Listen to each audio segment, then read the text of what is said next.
Assalamualaikum warahmatullahi wabarakatuh. Alhamdulillah, alhamdulillahirabbil alamin. Assalatu wassalamu ala asrofil anbiya'i wal mursalin Sayyidina Muhammadin wa ala alihi wa sahbihi ajma'in, amma ba'du. Teman-teman saya hormati. Yang pertama, marilah kita panjatkan puji syukur kehadirat Allah Subhanahu wa Ta'ala yang telah memberikan kita kenikmatan sehingga kita bisa bertatap muka walau hanya dengan HP dalam keadaan sehat walafiat. Sholawat serta salam marilah kita haturkan. Sholawat kita kepada junjungan Nabi besar Nabi Agung Sallallahu Alaihi Wasallam yang kita nanti-nantikan syafaatnya kelak di yaumil qiyamah. Amin amin ya rabbal alamin. Di kesempatan yang indah ini, saya akan sedikit menyampaikan tausiah, yakni pentingnya menjaga sholat 5 waktu. Mungkin kalian sudah pasti sering mendengar sholat itu wajib. Sholat itu penting. Dan sholat itu harus dilakukan setiap manusia, setiap muslim yang ada di seluruh penjuru dunia. Memang benar. Bahkan ada yang mengatakan sholat itu sebagai kebutuhan. Coba nih ya, kalian bayangin kalian gak makan 7 hari. Pasti yang pertama yang kalian rasakan apa? Pasti sakit. Lemah. Lemes. Ya itu ibaratnya. Orang yang tidak melakukan sholat atau sholatnya masih bolong-bolong, ya itu imannya lemah.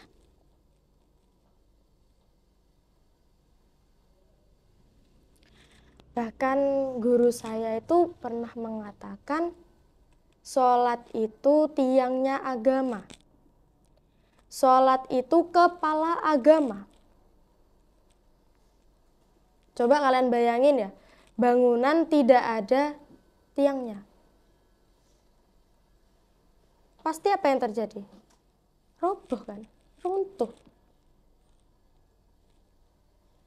Ya itu. Islam itu dibangun oleh 5 pilar, 5 tiang pilar. Yang pertama syahadat, sholat, zakat, puasa, naik haji bagi yang mampu. Nah kalau tiangnya sudah roboh, gimana dengan kehidupannya? Kalau kalian kehidupannya ingin baik, pastikan sholat kalian itu baik. Saya tadi mengatakan sholat itu kepala agama. Manusia kalau nggak ada kepala, pantas apa enggak disebut manusia? Manusia kalau tidak punya kepala pasti disebut itu zombie, itu hantu, itu hal-hal yang negatif lainnya. Pasti sudah. Sebab apa? Kepala itu adalah pusat. Jadi kalau di kepala kita itu ada otak.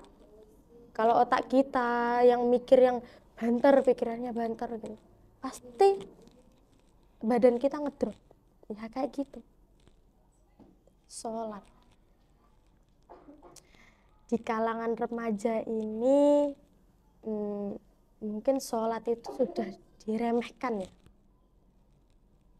Capek nanti aja sholat. Apalagi anak sekolah yang pulangnya sore. Capek, tadi panas di perjalanan, macet pulangnya. Tadi di sekolah nggak sempet tidur, ngantuk. Tadi pusing, pelajaran ini itu. Tidur dulu, istirahat. Terus sholatnya di mana gitu. Jadi kok kalian tuh berharap banget pinter, sukses, tapi sholatnya bolong. Cuma mengejar duniawi. Sedangkan besok ketika akhir hayat kita, dunia itu akan hilang begitu saja sudah. Harta nggak dibawa mati.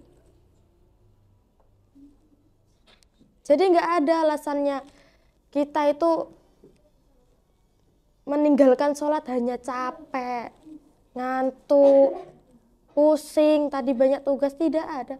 Orang yang perjalanan jauh aja disuruh sholat.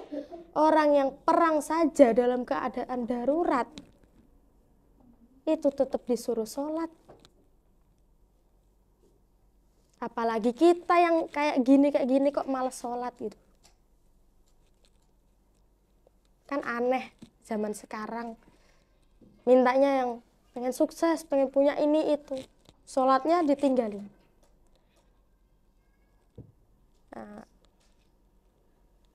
firman Allah mengatakan di surat Ar-Rum ayat 31 yang artinya dirikanlah sholat dan janganlah kamu mensekutukan Allah. Jadi batas antara kaum kafir dan orang muslim itu adalah sholat. Jadi kalau kalian tidak sholat, terus apa bedanya dengan orang kafir gitu? Islam KTP itu namanya. Karena yang pertama kali dihisap, yang pertama kali ditanyakan di alam kubur, sholat. Bagaimana sholatmu? Bagaimana sholat anak istrimu? Bukan mana uangmu, seberapa jauh healingmu, berapa mobilmu, setinggi apa jabatanmu. Tidak. Tetapi sholat.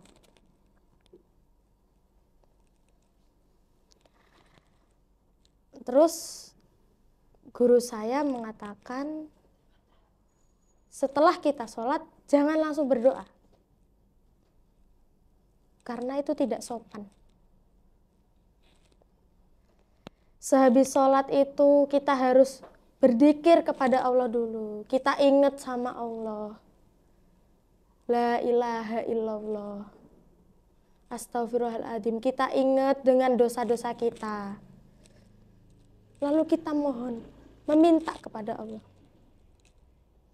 Jangan habis sholat langsung, ya Allah, minta ini. Jangan.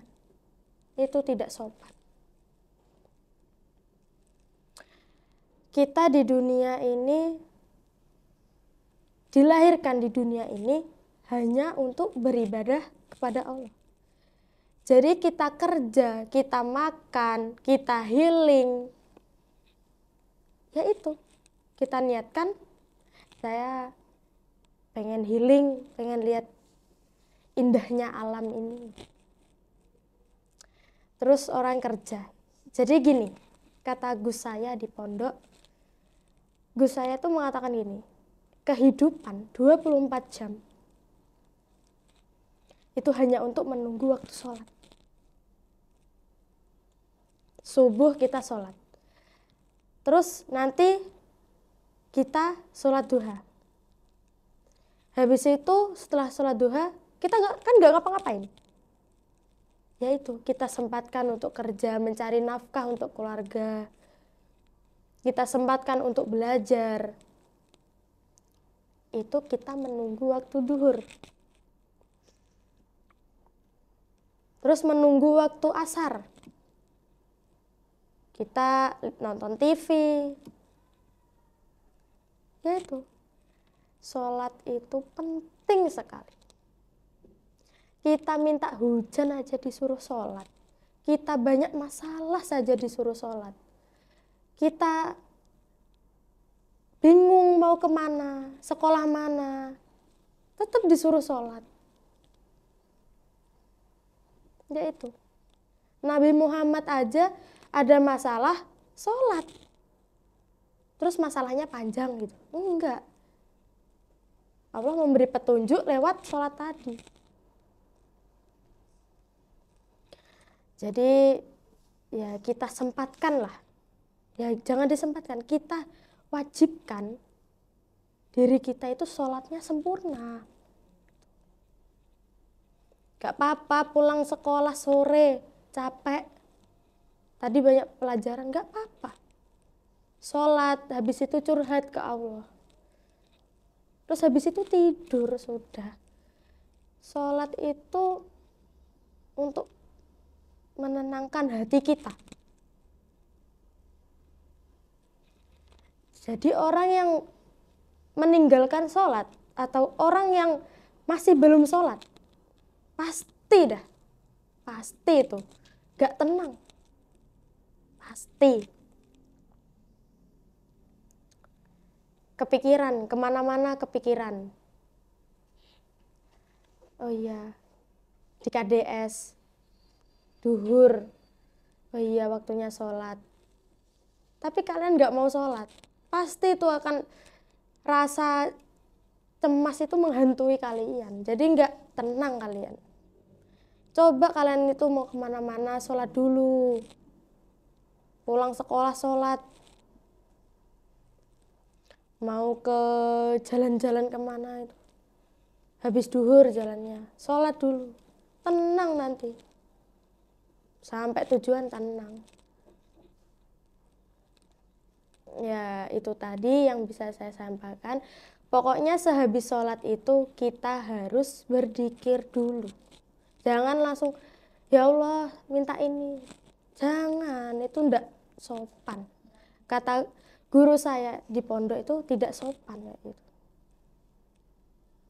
Saya awalnya gitu. Habis sholat langsung doa. Terus waktu ngaji pagi, guru saya mengatakan gitu. Kalau sehabis sholat itu jangan langsung minta. Itu tidak sopan. Jadi biasakan sehabis sholat itu kita dzikir. Kita mengingat dosa kita tadi. Ya Allah, ampunilah dosa saya. Kita mengingat Allah. Habis itu kita doa, minta apa? Karena kehidupan kita tergantung sholat kita. Kalau kita sholatnya baik, ya kehidupannya baik. Ya itu sehabis sholat kita dzikir, lalu kita meminta kepada Allah. Kita sebagai remaja jangan pernah meninggalkan sholat. Ayo kita rubah hidup kita target. Saya hari ini harus wajib sholat 5 waktu. Ya kita target gitu. Kalau yang sholatnya masih bolong-bolong. Lalu habis sholat dzikir ya. Dzikir, terus berdoa. Ya udah semoga kita selalu dalam lindungan Allah. Semoga kita tetap istiqomah dalam melakukan kebaikan. Kurang lebihnya mohon maaf. Wassalamualaikum warahmatullahi wabarakatuh.